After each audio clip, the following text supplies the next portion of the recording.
ఆ పల్లె కళే పలుకుతున్నది, ఆ జానపదం జల్లుమన్నది, ఆ జానజతై అల్లుకున్నది.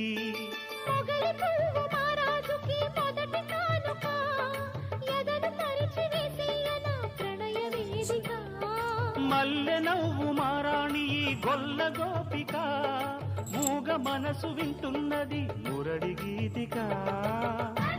ఏ పల్లె మళ్ళీ మురళి విన్నది, ఆ పల్లె కళే పలుకుతున్నది.